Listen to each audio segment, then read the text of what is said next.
Ce mois-ci marque presque 100 ans depuis la mort du leader communiste russe Vladimir Lénine. Plus précisément, c'est le 24 janvier 1924 que le leader et révolutionnaire russe est passé dans l'autre monde. La mythologie russe dit que c'est à la suite d'un épuisement causé par une vie difficile consacrée à la cause. En réalité, on pense qu'il était dû à une artériosclérose cérébrale. En outre, une série de mythes entoure la vie de ce révolutionnaire russe, considéré comme l'architecte de la Russie moderne. Si vous souhaitez en savoir un peu plus sur la vie de ce personnage controversé, je vous invite à regarder la vidéo suivante. Si votre ami hippie vous dit qu'il admire Lénine parce qu'il est arrivé au pouvoir par le peuple et pour le peuple, faites-lui savoir qu'il vit dans l'erreur, car Lénine est né le 22 avril 1870 dans une famille de classe moyenne de la Russie tsariste. Même si elle n'était pas très riche, elle vivait confortablement. Il est né dans une Russie tsariste où la population était principalement composée de paysans et éparpillée sur des milliers de kilomètres carrés, et était dirigée par une aristocratie dépassée qui ne comprenait pas que le monde changeait et ne comprenait pas les besoins de son peuple. Au moment de la naissance de Lénine, l'agitation sociale et les idées du marxisme se répandaient avec une certaine liberté en Russie, et ces circonstances allaient fortement marquer la pensée de Lénine. En 1917, Vladimir Lénine a été nommé président du Conseil des commissaires du peuple. Il est ainsi devenu le premier et le principal dirigeant de l'Union des républiques socialistes soviétiques. Mais pour comprendre comment il a atteint cette position, nous allons faire un peu d'histoire. À la fin du 19e siècle et dans les premières décennies du 20e siècle, la Russie vivait pratiquement dans le féodalisme, avec une population essentiellement paysanne. La faim et le mécontentement étaient courants. Malgré cela, le tsar Nicolas II a pris plusieurs mauvaises décisions qui, au final, ont été comme la signature de son arrêt de mort. En 1904, la Russie est entrée en guerre contre le Japon pour se disputer les territoires de la Mandchourie et de la Corée. Quand nous disons entrer en guerre, nous voulons dire que le tsar a envoyé au combat un peuple de paysans sans aucune expérience du combat maritime. Et bien sûr, la Russie a perdu. Sans rien apprendre de la défaite contre le Japon, Nicolas II a emmené son peuple dans une nouvelle guerre en 1914. Nous faisons référence à la Première Guerre mondiale. Le tsar était confiant que le combat terrestre contre les Allemands leur donnerait un avantage. Cependant, le peuple n'avait pas assez d'armes. En 1916, Nicolas a décidé de commander les troupes lui-même. Mais bientôt, son manque de connaissances militaires a été évident, car sa participation n'a fait qu'empirer les choses. En 1917, le mécontentement est déjà général et le 26 février, la révolution éclate. Une série de marches massives vers Petrograd auxquelles se sont même joints les soldats du tsar, Nicolas II n'a plus beaucoup d'options et alors qu'il se trouve sur un front de bataille contre les Allemands, il signe son abdication au trône. La chute de l'Empire marque un nouveau départ pour la Russie. Les ouvriers organisent leur propre gouvernement qu'ils appellent soviets et c'est à ceux-ci que l'URSS doit son nom.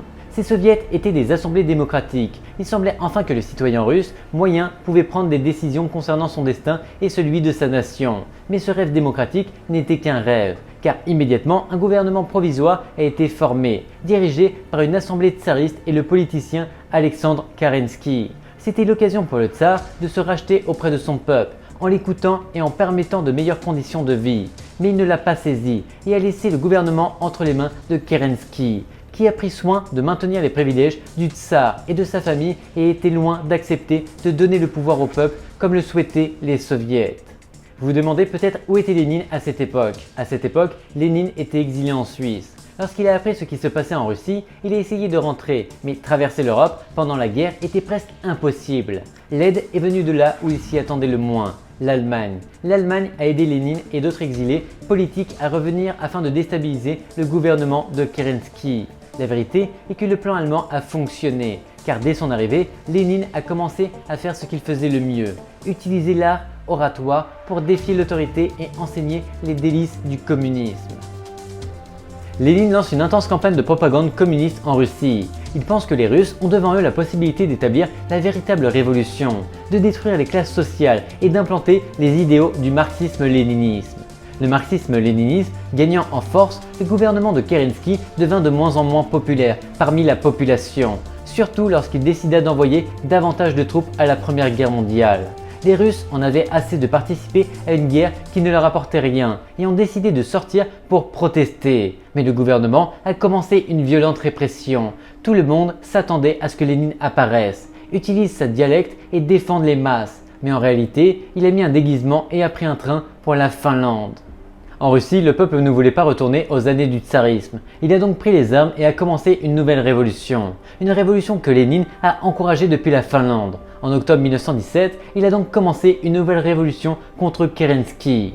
Les troupes révolutionnaires sont arrivées au palais d'hiver dans le seul but d'arrêter Kerensky. Le plan semblait plus facile qu'il ne l'était, car les révolutionnaires ne comptaient pas sur les 1500 pièces du palais. Finalement, Kerensky a fini par s'enfuir, car ils n'ont jamais pu le retrouver.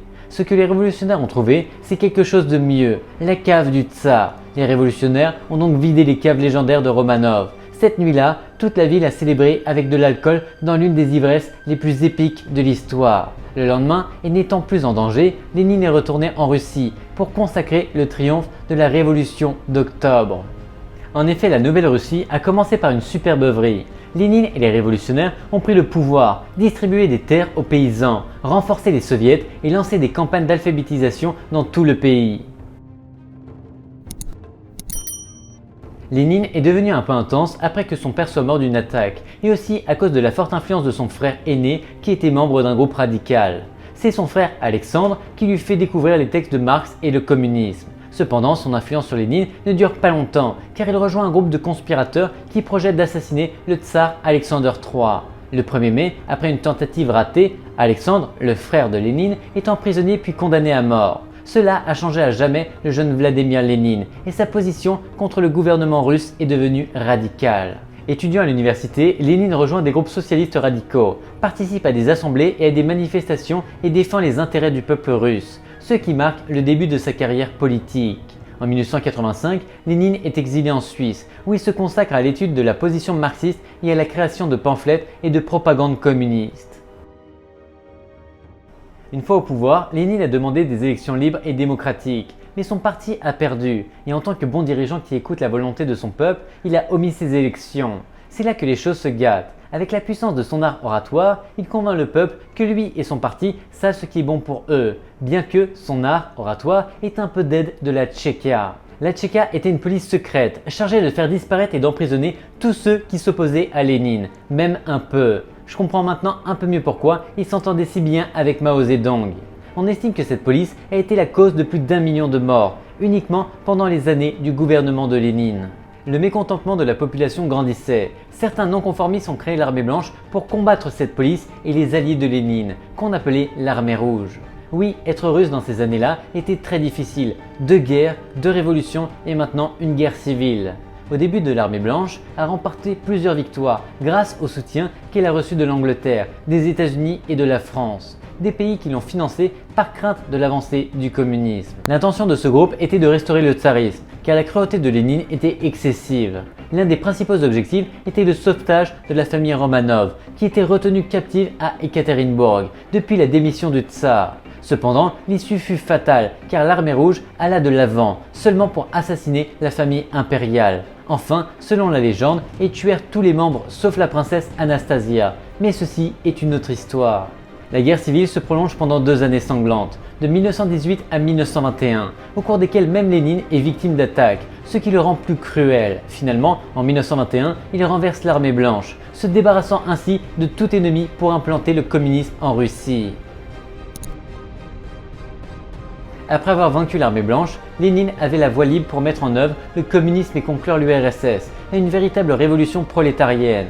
Cependant, sa santé ne lui permet pas de voir le fruit de son travail pendant plus de 4 années supplémentaires, car il meurt en 1924, instrumentalisant ainsi la politique de son culte. Lénine ne semble peut-être pas aussi mauvais que d'autres tyrans que nous avons vus jusqu'à aujourd'hui, mais son héritage est que sa vision du communisme a servi de base à d'autres dictatures communistes, plus sanglantes et répressives, comme celle de Mao en Chine et de Staline lui-même en Russie. Avant de nous dire au revoir, nous aimerions que vous nous donniez votre avis sur l'influence de Lénine sur l'avancée du communisme dans le monde, alors lâchez-vous dans les commentaires. Retrouvez-moi tous les jours dans les Réols pour avoir votre dose quotidienne de culture. À bientôt!